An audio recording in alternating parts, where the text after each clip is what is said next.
Episode 9। Hotel. जब Sophia थोड़ा गंभीर हो निहाल से पूछती है कि वो उसके सवालों का सही सही जवाब देगा तो निहाल थोड़ा सोचते हुए बोल पड़ा, क्यों नहीं यार, पूछो तुम्हें क्या पूछना है। तो इस पर सोफिया उससे कहती है, यहाँ पर मैं तुमसे वो बात नहीं कर सकती हूँ इसीलिए तुम मेरे साथ चलो। ये कह सोफिया निहाल का हाथ पकड़ होटल के बेसमेंट से निकल अपने कमरे के तरफ चली जाती है। जब वो दोनों कमरे के तरफ जा रहे होते हैं तो गलती से रूहानी की नज़र उन दोनों पर जा पड़ती है जिसे देख रूहानी के आंखों से आंसू खुद ब खुद झलक जाते हैं और वो रोते हुए खुद में बोलती है, क्यों रोहू, क्यों आ रहे हैं तेरे आंखों में आंसू और क्यों फर्क पड़ रहा है तुझे मिस्टर निहाल को किसी दूसरी लड़की के साथ देखकर, आखिर में हमारा रिश्ता है ही क्या। तुम तो उनसे छुटकारा ही पाना चाहती थी ना, तो फिर क्यों दर्द हो रहा है तुझे। रूहानी खुद से सवाल किए जा रही थी और उसके दर्द आंसू बन झलक रहे थे। सोफिया का होटल वाला कमरा।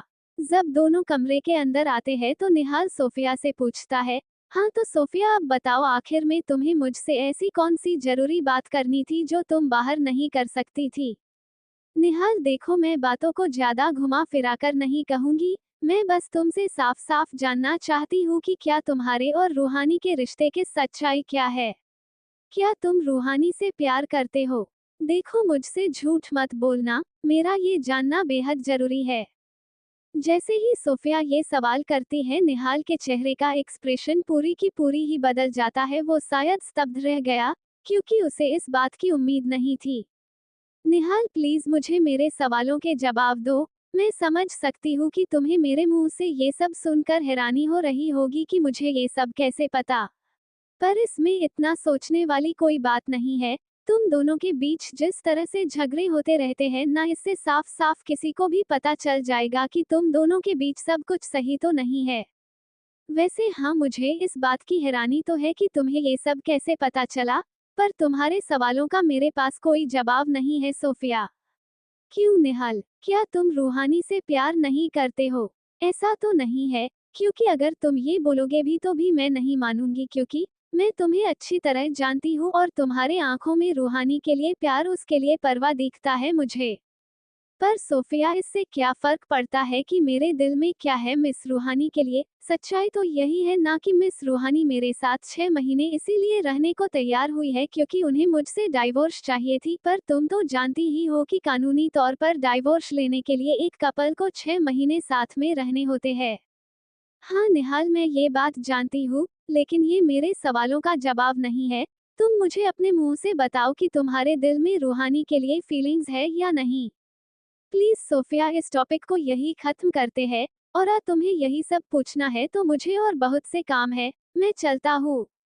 निहाल ये बात थोड़ा रूडली बोलते हुए अपने कोट के बटन को लगाते हुए कमरे के दरवाजे को खोलने जाने लगा, तभी सोफिया पीछे से बोल पड़ी, निहाल रूहानी तुमसे बहुत ज्यादा प्यार करती है।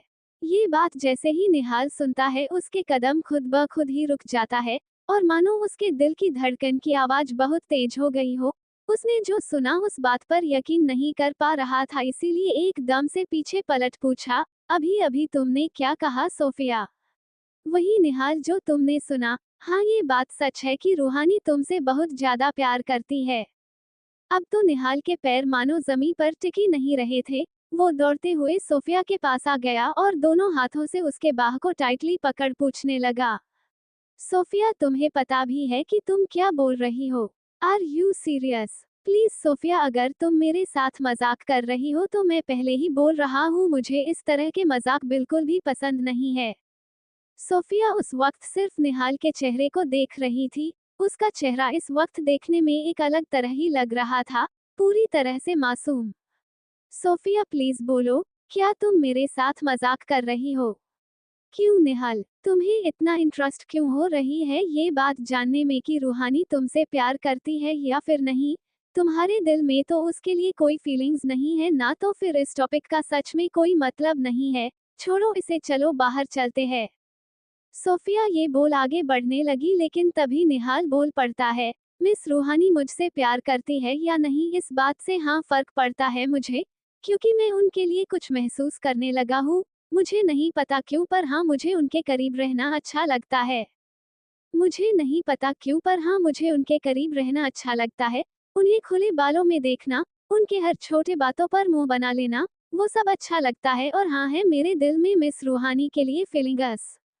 जैसे ही ये बात निहाल के मुंह से निकलती है, सोफिया के खुशी का कोई ठिकाना ही नहीं होता है और वो खुशी के मारे दौड़कर निहाल के पास आ जाती है और कस के उसे हग करते हुए कहती है, I knew it Nihal, I knew it. मुझे पता ही था कि तुम रूहानी से प्यार करते हो, बस इस बात को खुद मान नहीं रहे थे।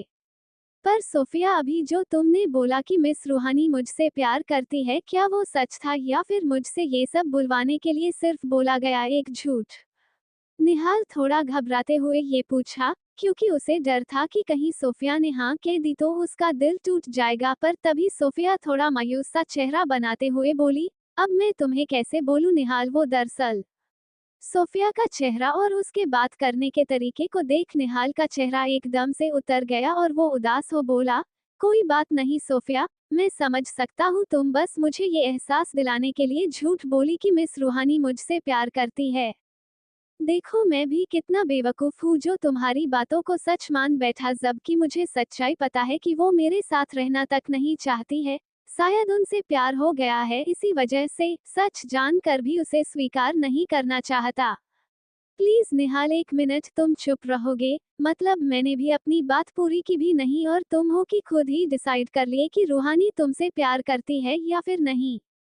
हाँ, वो बेशक मुझे ये बात अपने मुंह से नहीं बताई है, पर मैं एक लड़की हूँ निहाल, और मुझे ये बात एकदम साफ साफ दिखाई देती है कि रूहानी के दिल में तुम्हारे लिए किस तरह की फीलिंग्स है। तुम्हें याद है जब मैं तुम्हें कल पहली बार मिली थी यहाँ पर? हाँ, तो उससे क्या साबित होता है सोफिया? अरे निहाल, सच में तुम बिल्कुल बुद्धू ही हो लव के मामले में। जब तुमने मुझे नॉर्मली हग किया और हंस हंस कर बात किए जा रहे थे, उस वक्त रूहानी के चेहरे पर जेलेसी साफ दिख रही थी। उसे गुस्सा आ रहा था क्योंकि तुम उसके रहते किसी दूसरी लड़की को इम्पोर्टेंस दे रहे थे। और फिर तुम्हें आज सुबह जब मैं तुम्हारे कमरे में कॉफी लेकर आई थी, याद है कि किस तरह वो तुम्हारे हाथ से तुम्हारी जूठी कॉफी ले पी ली थी, क्योंकि वो मुझे ये बताना चाहती थी कि वो तुम्हारी बीवी है। कुछ समझे कि नहीं? सोफिया की इन बातों को एक्सप्लेन करने के बाद निहाल को भी कल रात वाली बात याद आने लगी कि किस तरह से रूहानी बार बार इस बात को ले गुस्सा हो रही थी कि वो अपनी दोस्त के पास जाए। काफी दिनों के बाद उसे वो मिली है, और ये सारी बातें सोचते ही निहाल के मुरझाए हुए चेहरे पर एक स्माइल आ जाती है और वो सोफिया से पूछता है, तो सोफिया, इसका मतलब सच में मिस रूहानी मुझसे और नहीं तो क्या निहाल, सच में तुम्हारी बीवी तुमसे प्यार करने लगी है और अब तो तुम भी उससे प्यार करने लगे हो, तो फिर देरी किस बात की? अपने दोनों के बीच की दूरियां को खत्म कर दो, मैं रूहानी को अभी बुलाकर लाती हूँ। सोफिया ये कहते हुए जाने ही वाली थी कि तभी निहाल अपने दोनों हाथों को पैंट्स के जेब में डालते हुए एक अजीब से स्माइल के साथ बोला, नहीं सोफिया, प्लीज तुम इस बारे में मिस रूहानी से कुछ मत कहना। मैं चाहता हूँ कि मैं अपने प्यार का इजहार खुद उसे करूँ। ठीक है निहाल, मैं नहीं बताऊंगी, पर तुम उसे ज्यादा मत परेशान करना। जल्दी बता देना, बेचारी कल से नाराज है तुमसे भी और मुझसे भी। सोफिया ये कहने के बाद कमरे से निकल गई, पर निहाल मुस्कुराते हुए ही खुद में बोला, अब मिस रूहानी जब मुझे इतना परेशान की है तो थोड़ा परेशान होना उनका भी बनता है। मुझे उनके मुंह से ये बात सुननी है कि वो मुझसे कितना प्यार करती है, और इसलिए थोड़ा तो परेशान करूंगा मैं उन्हें। निहाल ये बोलते हुए एक अलग ही खुशी में दिखाई दे रहा था। होटल बेसमेंट, तीसरा राउंड। मैनेजर सभी तीन कपल को आवाज देते हुए बोले, एक्सक्यूज मी गाइस, तो अब हमारा तीसरा और आखिरी राउंड शुरू होने वाला है, तो आप सभी अपने अपने जगह पर वापस लौट जाइए। मैनेजर के कहने पर सभी कपल स्टेज के तरफ बढ़ने लगे। तभी निहाल भी रूहानी के साथ चले जा रहा था कि उसके मन में कुछ बात आई और वो रूहानी से धीरे से बोलता है, मिस रूहानी, हमें ये फाइनल राउंड जितना ही होगा, आखिर में सोफिया के इज्जत का सवाल है और मैं अपनी दोस्त को हारने नहीं दे सकता हूँ। निहाल जैसे ही ये बोलता है, रूहानी जो पहले से ही गुस्से में थी, निहाल के तरफ आंखें फाड़ फाड़ कर देखने लगी। जब निहाल और रूहानी दोनों स्टेज के तरफ बढ़ रहे थे तो निहाल रूहानी को धीरे से बोलता है, मिस रूहानी, आज हमें ये कंपटीशन जितना ही होगा, क्योंकि मैं नहीं चाहता हूँ कि सोफिया को दुख हो। अगर हम कंपटीशन नहीं जीतेंगे तो उसे बुरा लगेगा, उसकी इच्छा है कि हम ये कंपटीशन जीते। निहाल की बात सुनते ही रूहानी, जो अब तक अपने गुस्से को दबाए हुए थी और ज्यादा बढ़ जाती है, और वो गुस्से में अपना पैर पटकते हुए तेजी में स्टेज पर जा खड़ी हो जाती है। और रूहानी को इस तरह चिढ़ते देख निहाल मन ही मन मुस्कुराते हुए खुद में कहता है, लगता है सोफिया सच ही बोल रही थी। मिस रूहानी को जलन हो रही है, उनके दिल में भी मेरे लिए फीलिंग्स है, और इसे तो मैं उनके मुंह से सुन के ही रहूंगा। निहाल भी ये सोच मुस्कुरा कर रूहानी के बगल में जा खड़ा हो जाता है। तभी मैनेजर अनाउंस करता है, तो अब तीनों कपल हो जाइए तैयार, क्योंकि आज के कंपटीशन का आखिरी और फाइनल राउंड आ चुका है। हम ये राउंड शुरू करें इससे पहले हम इस राउंड में क्या करवाने वाले हैं जरा इसे बता देते हैं। तो दोस्तों, वैसे तो हमेशा ही एक लड़की अपने पति को बखूबी समझती है। उसका पति कब खुश होता है, कब दुखी, उसे क्या पहनना पसंद है और क्या नहीं। पर क्या एक पति भी अपनी पत्नी के हर पसंद या नापसंद के बारे में अच्छी तरह से जानता है? तो आज का ये राउंड इसी पर आधारित है। हमारे स्टाफ तीनों पत्नियों को एक आईने के सामने खड़ी करेगी और उनके लाइफ पार्टनर के आंखों पर पट्टी बांध उन्हें अपनी अपनी पत्नियों को तैयार करना होगा। देखते हैं आपके पति आपको कितना जानते हैं। तो चलिए शुरू करते हैं आखिर और फाइनल राउंड। फाइनल राउंड सुन सभी कपल थोड़ा हैरान हो गए। एक तो लड़के को वैसे भी ज्यादा लड़कियों के मेकअप या फिर उनके ड्रेस के बारे में कोई आइडिया नहीं होता है, ऊपर से आंख बंद होने के बाद वो उन्हें कैसे सजाए ये सोचकर थोड़ा परेशान थे। लेकिन निहाल बिल्कुल भी परेशान नहीं दिख रहा था, वो बिल्कुल रिलैक्स हो बंद आंखों के साथ आगे बढ़ा और सबसे पहले टेबल पर रखी हुई हर तरह के कपड़े में से एक क्रॉप टॉप और नीला ढीला जीन्स उठा रूहानी के तरफ बढ़ा देता है और कहता है, मिस रूहानी इसे पहनकर आइए। रूहानी एक पल को पूरी तरह स्तब्ध रह गई थी, लेकिन फिर खुद में बोली, मैं इतना हैरान क्यों हो रही हूँ? इसमें कौन सी बड़ी बात है? इन्होंने मुझे हमेशा इसी तरह के कपड़े में तो देखा था ना, तो इसीलिए गैस किया होगा। ये सोच रूहानी चिढ़े हुए मन से ही निहाल के हाथों से ड्रेस ले स्टेज के पीछे वाले कमरे में चली जाती है, और कुछ ही देर में वो निहाल द्वारा पसंद किए गए कपड़े पहन स्टेज पर आ खड़ी हो जाती है। सच में निहाल ने जो टॉप और जीन्स रूहानी के लिए पसंद किए थे वो बिल्कुल उस पर सूट कर रहे थे और रूहानी काफी ज्यादा खूबसूरत भी लग रही थी। तभी निहाल रूहानी के सामने अपना हाथ बढ़ाता है और प्यार के साथ बोलता है, मिस रूहानी अब आपकी मेकअप की बारी है, तो हमारा हाथ थामिए और इस कंपटीशन को जीतने में हमारा साथ दीजिए। मैं खुद ही जाकर बैठ जाऊंगी, मुझे आपका हाथ पकड़ने की कोई जरूरत नहीं है, मिस्टर निहाल खुराना। इतना बोल रूहानी एक कुर्सी पर बैठ जाती है, उसका चेहरा एकदम गुस्से से लाल हुए जा रहा था। निहाल भी बिना आंखों से देखे ही रूहानी के चेहरे का मेकअप करने में जुट गया। वो बड़े ही प्यार से रूहानी के हर एक चेहरे पर अपना हाथ फेरता था। जब वो रूहानी के होठों को टच किया तो एक पल के लिए उसे रूहानी के वो गुलाबी रस भरे होठों की याद आ गई जिसे वो हमेशा अपनी आंखों से देखता आया था, पर आज तक कभी भी उसे चुम नहीं पाया था। रूहानी जब ये नोटिस करती है कि निहाल उसके होठों को कब से छुए जा रहा है तो वो गुस्से से चिढ़कर बोलती है, मिस्टर निहाल, अब अगर आपका लिपस्टिक लगाया हो गया हो तो अपना हाथ हटाने का कृपा करेंगे। ये सुनते ही निहाल झट से वापस संस में लौट आता है और झट से अपने हाथों को हटाते हुए कहता है, हाँ हाँ हो गया, अब बस आपके बाल बनाने हैं।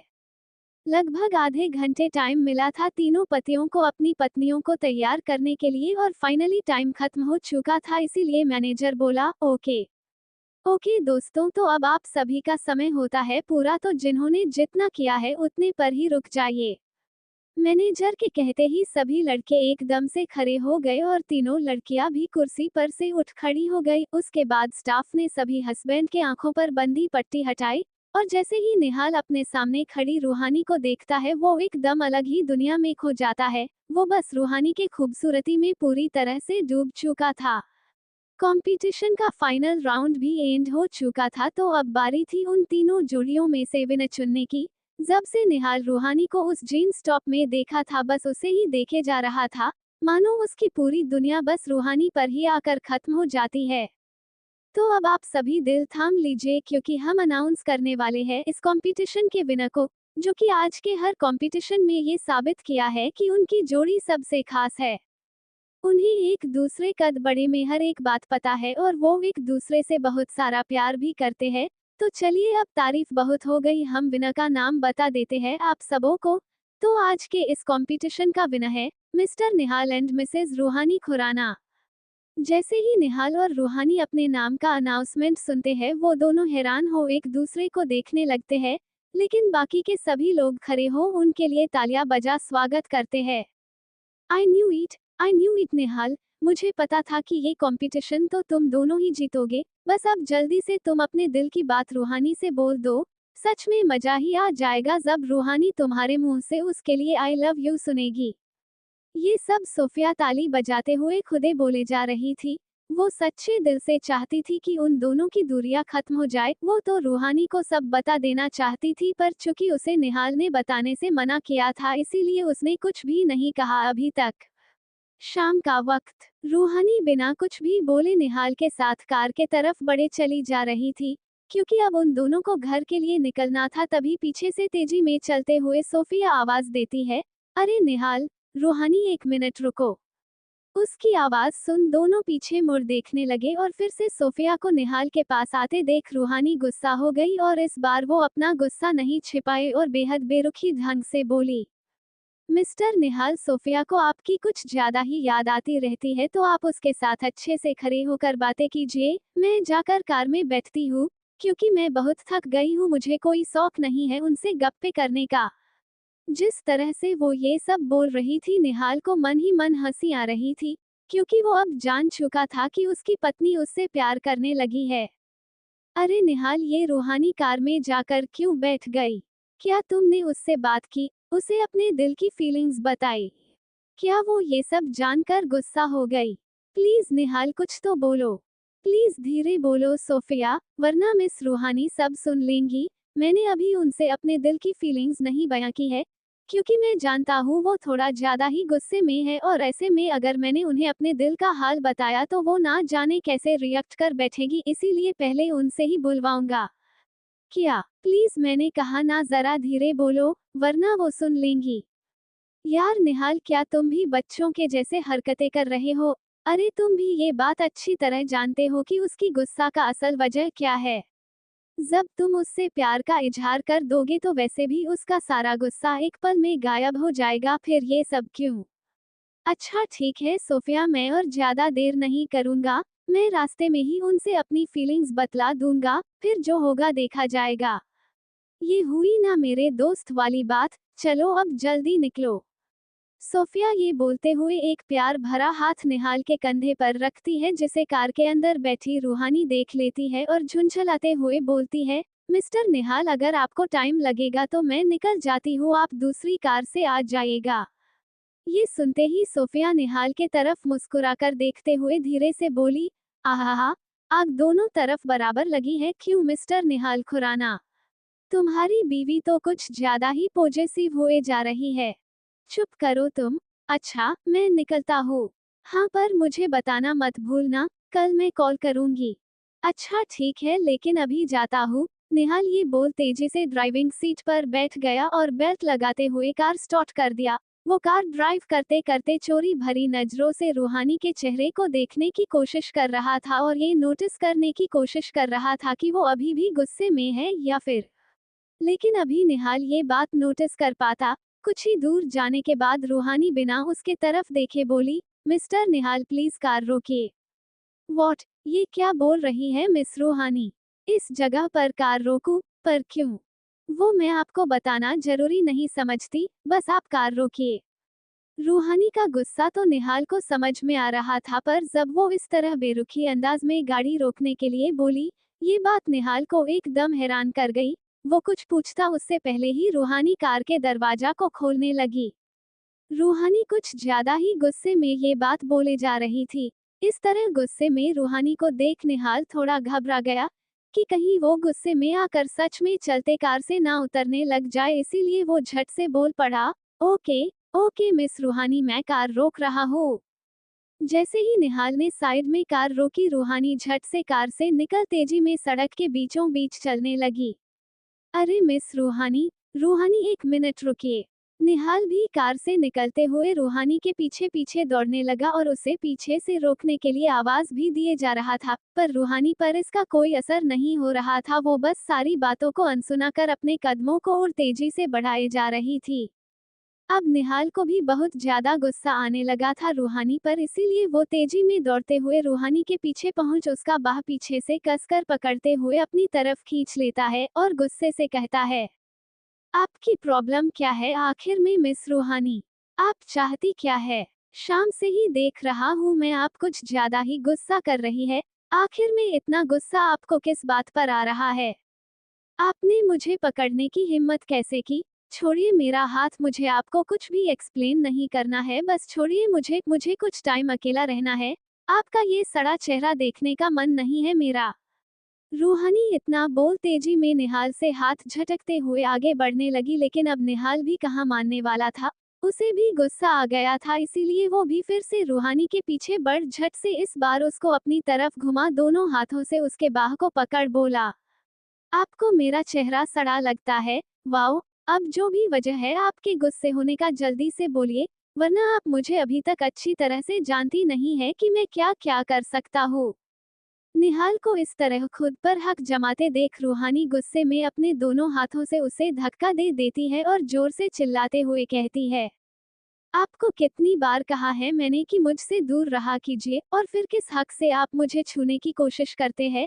आपने ही तो बोला था ना कि मैं आपकी फिलहाल की बीवी हूँ, तो क्या ये बात खुद ही भूल गए हैं? देखिए मैं लास्ट वार्निंग दे रही हूँ आपको, मेरे पीछे आना बंद कर दीजिए और रहने दीजिए कुछ वो मुझे चैन से। निहाल रूहानी के बातों से काफी ज्यादा हैरान था। उसने इमेजिन भी नहीं किया था कि उसके थोड़े मजाक ने रूहानी को इतना दर्द दिया है, जिस वजह से वो खुद को अकेला रह शांत करने की कोशिश कर रही है। ये देख निहाल को खुद पर गुस्सा आने लगा और वो अब खुद के फीलिंग्स को ना छिपाते हुए पीछे से ही बोल पड़ा, मिस रूहानी क्या आप अपने सड़े चेहरे वाले निहाल खुराना का जिंदगी भर साथ देंगी? ये शब्द जैसे ही रूहानी के कानों में जाती है, उसके कदम एकदम से खुद ब खुद रुक जाते हैं और वो स्तब्ध हो पीछे पलट निहाल को देखने के लिए मुड़ जाती है। और जैसे ही वो पीछे पलटती है, पीछे दूर दूर तक उसे कहीं पर भी निहाल दिखाई नहीं देता है। मिस्टर निहाल, ये मिस्टर निहाल कहाँ चले गए? अभी तो वो पीछे ही थे ना? और फिर वो सब जो उन्होंने बोला, नहीं नहीं ये सब वो भला कैसे बोल सकते हैं? शायद मैं ही ये इमेजिन कर रही हूँगी, पर फिर भी वो गए कहाँ? कहीं वो चले तो नहीं गए, पर कार तो यहीं पर है। ओह गॉड, प्लीज मिस्टर निहाल जहाँ भी हो बस सेफ हो। रूहानी घबराते हुए ये बोल कार के तरफ बढ़े चली जा रही थी, ताकि कार में चेक कर सके कि निहाल वहां पर है या नहीं, लेकिन अभी वो कार तक पहुंच पाती उससे पहले ही उसके जुत्ती के अंदर कुछ अजीब सा चुभा, जिस वजह से वो आगे बढ़ने से रुक गई और सोचते हुए बोली, ये मेरे पैर के नीचे क्या है? ये तो कुछ चमकती हुई चीज लगा रही है। ये बोलते बोलते रूहानी एकदम सोग्ड हो बोली, ये तो मिस्टर निहाल की अंगूठी है, पर ये यहाँ पर कैसे गिरी हुई है? इसका मतलब कि जरूर मिस्टर निहाल किसी मुसीबत में है, तभी उनकी ये अंगूठी यहाँ पर। हे भगवान, प्लीज मेरे मिस्टर निहाल की रक्षा करना, मुझे उन्हें ढूंढना होगा। रूहानी डर के मारे खुद में बड़बड़ाए आगे बढ़े निहाल को इधर से उधर ढूंढने के लिए दौड़ पड़ी। मिस्टर निहाल, निहाल आप कहाँ पर हो? आप जहाँ ही है प्लीज आप घबराइएगा नहीं, मैं आपको कुछ भी नहीं होने दूंगी, मैं आपको ढूंढ लूंगी मिस्टर निहाल, बस आप हिम्मत रखिएगा। उसी सड़क से कुछ दूरी पर एक झोपड़ी टाइप का घर बना हुआ था। उसे देखने से तो ऐसा लग रहा था कि उसके अंदर कोई नहीं रहता होगा, क्योंकि घर के अंदर ना तो लाइट जल रही थी और ना दूर दूर तक कोई चहल पहल थी। पर असलियत ये नहीं थी। दरअसल उस झोपड़ी के अंदर कई सारे गुंडे लड़के थे, जिसने निहाल को अमीर देख रात के अंधेरे में उठा वहां पर ले आए थे। झोपड़ी के अंदर चूंकि निहाल अभी तक बेहोश हुए पड़ा था, क्योंकि जब वो लोग उसे उठाने गए थे तो किसी ने उसके सर पर जोर से दे मारा, जिस वजह से वो बेहोश हो गया था और यहाँ पर ला उसे एक कुर्सी पर बिठा रस्सी से बांध दिया था। अब धीरे धीरे निहाल को होश आने लगा था, और जैसे ही वो पूरी तरह होश में आया, खुद को एकदम अंधेरे में देख रस्सी के सहारे बंधा देख हैरान परेशान हो गया। एक्सक्यूज मी, हेलो, यहाँ पर कोई है? ये मुझे इस तरह से रस्सी से बांध कर क्यों रखे हो? प्लीज मुझे खोलो, यहाँ पर कोई है भी कि नहीं? निहाल जैसे ही जोर जोर चिल्लाने लगा, झट से चार मोटे तगड़े आदमी उसके सामने खड़े हो गए और कुछ मोमबत्ती जला हल्की रोशनी करते हुए कमरे में बोले, हमने तुम्हें किडनैप किया है, समझ में आया तुम्हें? तुम कोई होटल में नहीं आए हो जो जोर जोर से आवाज दे रहे हो। अब जल्दी से हमें 5 लाख दे दो, फिर हम छोड़ देंगे तुम्हें। उन गुंडों की बात सुन निहाल को डर लगने की बजाय हंसी आ गई और वो हंसते हुए बोली, क्या तुम जैसे चिंदी चोरों को मैं 5 लाख दे दूं? वाहे, क्या सोच है तुम्हारी? अरे तुमसे तो कोई बिल्ली भी ना डरे और तुम सोच रहे हो कि मैं तुमसे डर जाऊंगा? भाई ये तो आपकी बेइज्जती कर रहा है। अगर आप बोले तो इसे अभी अपना पावर दिखा दूं क्या? उन 4 गुंडों में से एक ने अपने सरदार से बोला, जिसको सुन निहाल फिर से हंसते हुए बोल पड़ा, क्या ये तुम तीनों का बॉस है? तभी तो तुम तीनों का ये हाल है। जब बॉस ही इतना ठरकी होगा तो चेला कैसा होगा? बस बहुत हो गया, बहुत बेइज्जती सुन ली हमने। अब देख लड़के, अगर सीधे सीधे तुमने हमें 5 लाख नहीं दिए ना तो फिर तुम सोच भी नहीं सकते हो कि मैं क्या क्या कर सकता हूँ। हमारे चेहरे पर मत जाओ। अबे घोंचू, अगर तुम लोग प्रोफेशनल गुंडे होते ना तो तुम्हें ये बात पता होती कि कोई भी आदमी इतने सारे पैसे ले घूमता फिरता नहीं है। अरे तुम लोग मुझे खोलोगे तभी तो मैं अपने मैनेजर को कॉल कर पैसे मंगवा सकता हूँ। अब तुम्हारी मर्जी है। इधर रूहानी के आंखों में आंसू भर आए थे। अभी तक निहाल के ना मिलने की वजह से अब उसे रोना आने लगा था। प्लीज मिस्टर निहाल, आप जहां भी हो आ जाइए ना। मैं सच्ची बता रही हूँ, मैं अब आपसे झगड़ा नहीं करूंगी। ये सब मेरी ही गलती है। आज आप मुसीबत में सिर्फ और सिर्फ मेरी वजह से फंसे हैं। ना तो मैं गुस्सा करके गाड़ी रोकने को कहती और ना ही आज आप इस मुसीबत में फंसते। ये सब बोलते बोलते रूहानी आगे बढ़े चली जा रही थी, तभी उसकी नजर उसी झोपड़ी के तरफ जाती है जहां पर उन गुंडों ने निहाल को बांध कर रखा था। ये झोपड़ी, इस जगह किसका घर हो सकता है? पर इसे देखकर ऐसा तो नहीं लगता है कि ये किसी का घर होगा, और यहाँ तो चारों तरफ अंधेरा ही अंधेरा है। शायद यहाँ पर कोई नहीं रहता होगा। ये खुद में डिसाइड कर रूहानी दूसरे तरफ बढ़ गई। इधर झोपड़ी के अंदर उन चारों गुंडों ने कुछ देर आपस में सोच विचार करने के बाद डिसाइड किया और निहाल के सामने आ खड़े होते हुए बोला, ठीक है लड़के, हम तुम्हारी बात मान लेते हैं। पर ये बात सोच लेना, अगर तुमने हमसे चालाकी करने की सोची भी ना तो हमसे बुरा कोई नहीं होगा। हम तुम्हें फोन तो नहीं देंगे, पर तुम जिससे पैसे मंगवाओगे उससे बात जरूर करवाएंगे। चलो तुम हमें नंबर बताओ, हम डायल करते हैं और तुम बात स्पीकर पर करोगे जिससे हम सब उस बात को सुन सके। ठीक है, मुझे कोई प्रॉब्लम नहीं है। चलो नंबर लिखो, 89। निहाल एकदम नॉर्मली तरीके से बिहेव करते हुए बोला, पर अभी वो सिर्फ 2 ही डिजिट बोल पाया था कि तभी झोपड़ी में एकदम से भूकंप आ गया, जिससे उन गुंडे के साथ साथ निहाल भी पूरी तरह से हड़बड़ा गया और सभी की निगाहें बस झोपड़ी के दरवाजे के तरफ ही थी। रात के अंधेरे में उस झोपड़ी के अंदर अभी निहाल अपना कुछ दिमाग लगाने ही वाला होता है कि तभी उस झोपड़ी को तोड़ते हुए तूफान के तरह कार अंदर आ घुसती है।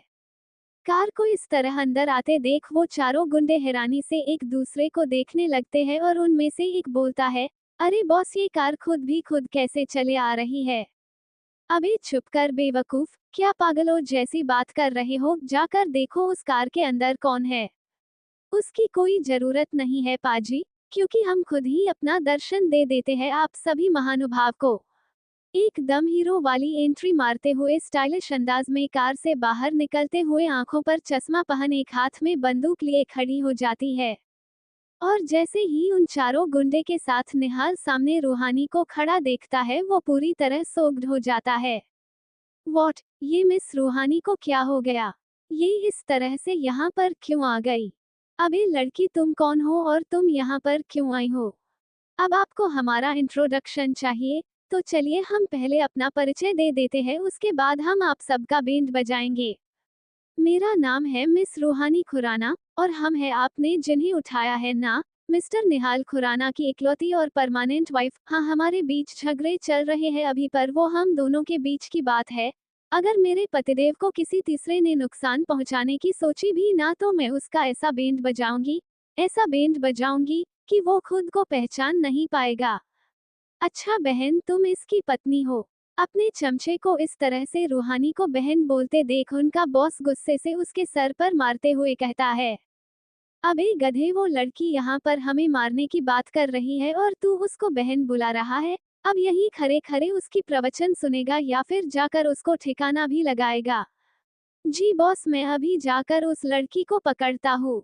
उन सब की बातों को सुन निहाल मन ही मन रूहानी के लिए घबराते हुए बोला, ओह गॉड, ये मिस रूहानी बस उम्र में ही बड़ी हुई है, दिमाग अभी तक बच्चों के जैसे ही है। मतलब क्या सोचकर ये यहाँ पर आ गई है। अब पता नहीं मैं इन्हें कैसे बचाऊंगा। मैंने कितना अच्छा प्लान बनाया था। ये लोग उसमें फंस भी गए था, पर नहीं, इन्हें भी ना अपने मन की ही करनी होती है। बस बचा लेना गॉड इन्हें। निहाल मन ही मन बस रूहानी के बारे में ही सोच रहा था कि कहीं वो मुसीबत में ना फंस जाए। तभी रूहानी एकदम से बंदूक को हवा में फायरिंग कर देती भी, जिससे सभी खड़े गुंडे घबरा अपने अपने जगह पर ही रुक जाते हैं। अबे गुंडे के बच्चे, तुझे क्या लगता है कि मैं एक लड़की हूँ तो तू मुझे ऐसे ही हरा देगा? गुंडागिरी अभी तक तूने मेरी देखी कहाँ पर है? ये बंदूक देख रहा है ना, पूरा लोडेड है। सिर्फ एक ही गोली चली है, इससे अभी भी इसमें 5 गोली बाकी है। और तुम हो सिर्फ 4, तो क्या बोलते हो ठोक दूं तुम चारों कमीनों को यहीं पर। रूहानी हीरो जैसे चलते हुए निहाल के कुर्सी के पास आ खड़ी हो गई। उसके हाथों में बंदूक देख सभी गुंडे घबरा गए, क्योंकि उनके पास बंदूक तो थी पर गोली नहीं थी। जिस वजह से इस सभी को डर लगा रहा था कि कहीं सच में रूहानी उस पर बंदूक ना चला दे। इसीलिए उनका बॉस बोला, नहीं नहीं, तुम बंदूक मत चलाना, तुम जो भी बोलोगी मैं करूंगा। तो फिर ठीक है, अगर तुम सभी अपना अपना जा बचाना चाहते हो तो मिस्टर निहाल के रस्सी को खोलना शुरू करो। हाँ हाँ, हम अभी करते हैं।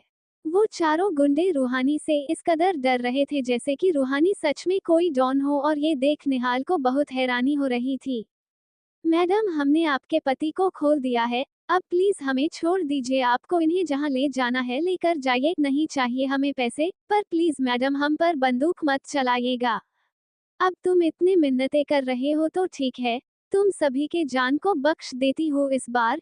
पर अगर तुम लोगों ने जरा सी भी चालाकी करने की सोची तो फिर मुझे मत कहना कुछ भी। अब चलो सामने आकर सभी खड़े हो जाओ। रूहानी जैसा जैसे बोलते जा रही थी, वो चारों डर के मारे वैसे वैसे ही किए जा रहे थे। तभी रूहानी एकदम हक के साथ निहाल का हाथ अपने एक हाथ से पकड़ते हुए बोली, मिस्टर निहाल चलिए। और एकदम अपने हीरो के साथ हीरोइन बन कार के तरफ बढ़ चली। निहाल को आगे के सीट पर बिठाते हुए खुद ड्राइविंग सीट पर बैठ कार स्टार्ट कर निकल गई वहां से। बॉस, वो लड़की तो उस लड़के को लेकर चली गई, अब कहाँ से आएंगे पैसे। रूहानी निहाल को साइड वाले सीट पर बिठा खुद ड्राइविंग वाले सीट पर बैठ गई और कार स्टार्ट कर वहां से निकल गई। जब कुछ कार वहां सब एकू दूर निकल आई तो निहाल हैरानी भरे नजरों से रूहानी को घूरते हुए बोला, मिस रूहानी, आप क्या पहले डॉन वगैरह थी जो इस तरह से अंदर आकर हंगामा मचा दिया था? आपको आइडिया भी है कि अगर आपकी ये बचकाने हरकत की वजह से वो लोग नहीं डरते तो क्या होता आपका? वो तो शुक्र मानिए कि वो लोग प्रोफेशनल गुंडे नहीं थे, वरना हम दोनों की जान जा सकती थी। निहाल बस बोले जा रहा था, जिसे सुन रूहानी इरिटेट होते हुए एकदम से कार को रोकते हुए कहती है, बस अब चुप हो जाइए मिस्टर निहाल, क्योंकि अब मैं आपके शब्दों को नहीं सुन सकती हूँ। अरे एक तो मैंने आपको उन गुंडों से बचाया, ऊपर से आप मुझे थैंक्स बोलने की जगह डांट रहे हैं। अच्छा, और किस ज्ञानी ने आपको मुझे बचाने के लिए बोला था? क्या मैंने आपको आने को कहा था? अरे मैं तो खुद वहां से निकलने का प्लान बना चुका था, पर नहीं, आपको तो हीरो बनने का शौक चढ़ा था ना। बस बस रहने दीजिए, अब बड़े आए प्लान बनाने वाले। अब अगर आपका डांटना हो गया है तो आप कार ड्राइव करेंगे या फिर मैं ही करूं? रूहानी इतना बोल कार से निकलने लगी, लेकिन तभी निहाल ने उसकी कलाई अचानक से पकड़ ली, जिस वजह से रूहानी स्तब्ध हो निहाल के चेहरे को देखने लगी। मिस्टर निहाल, मेरा हाथ। रूहानी उसके हाथ के तरफ इशारा करते हुए धीरे से बोली, जिसे सुन निहाल बस रूहानी के आंखों में देखते हुए ही बोला, हम, मुझे पता है मिस रूहानी, मुझे आपसे कुछ बात करनी है। हाँ बोलिए, क्या बात करनी है आपको, वो भी मुझसे? मिस रूहानी, अभी अभी जब आप मुझे बचाने के लिए उन गुंडों से भीड़ गई थी और उनसे बोली कि मैं आपका हस्बैंड हूँ और आप मेरी इकलौती वाइफ, इस सब का मतलब क्या था? क्या आप? निहाल बस रूहानी के दिल की बात उसके मुंह से सुनना चाहता था, इसीलिए इस तरह बात को घुमाकर पूछ रहा था। पर तभी रूहानी बोल पड़ी, आपको अपने दिमाग पर इतना जोर देने की कोई जरूरत नहीं है मिस्टर निहाल, वो सब मैंने बस ऐसे ही कहा था। मैं आपके जैसे नहीं हूँ ना जो किसी के भी सामने ये बोल दूं कि फिलहाल की पत्नी है मेरी। हमारे बीच में जो कुछ भी है वो हम दोनों की पर्सनल बातें हैं, उन्हें यूं सबके सामने बताने का कोई मतलब नहीं बनता है। रूहानी ये बात बोलते वक्त थोड़ा उदास सी हो गई थी और अपना हाथ निहाल के हाथों से छुड़ा कार से निकल जाती है।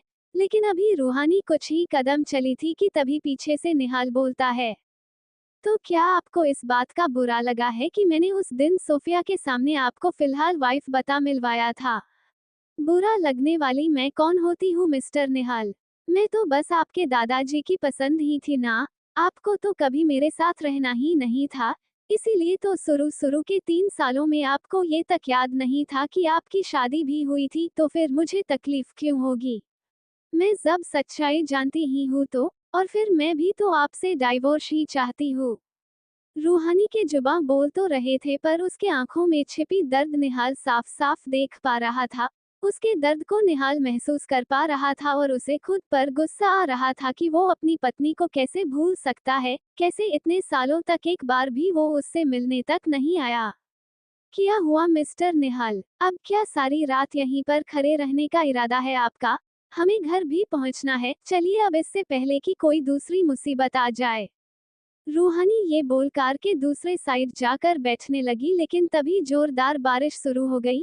ये बेमौसम बारिश देख रूहानी खुद तो झट से अंदर जा बैठ जाती है और निहाल से भी बोलने लगती है, मिस्टर निहाल इस तरह आप बारिश में क्यों खड़े हैं? देखिए कैसे अचानक बारिश शुरू हो गया है। अगर आप इस बारिश में भींगे तो आपको सर्दी लगा जाएगी, जल्दी से अंदर आ जाइए। पर आज पहली बार निहाल को इस तरह बारिश में भीगना बहुत सुकून दे रहा था। वो बारिश में भीगना चाहता था, इसीलिए मुस्कुराते हुए बोला, नहीं मिस रूहानी, आज मुझे ये बारिश बहुत ज्यादा प्यारी लग रही है। आप भी बाहर आ जाइए, बहुत मजा आ रहा है। सच बता रहा हूँ मिस रूहानी, ये बारिश की बूंदें बहुत ज्यादा राहत दे रही है। आपको क्या हो गया है मिस्टर निहाल? ये कैसी बातें कर रहे हैं आप? बारिश में भला किसे राहत मिलती है? आपकी तबीयत तो ठीक है ना? सच कहा मिस रूहानी आपने, मैं बिल्कुल भी ठीक नहीं हूँ, मुझे कुछ हो गया है। दोस्तों आज के एपिसोड में बस यहीं तक। आगे की कहानी हम अगले एपिसोड में सुनेंगे। फिलहाल के लिए इसी तरह सुनते रहिए हमारे द्वारा लिखी स्टोरी अरेंज मैरिज।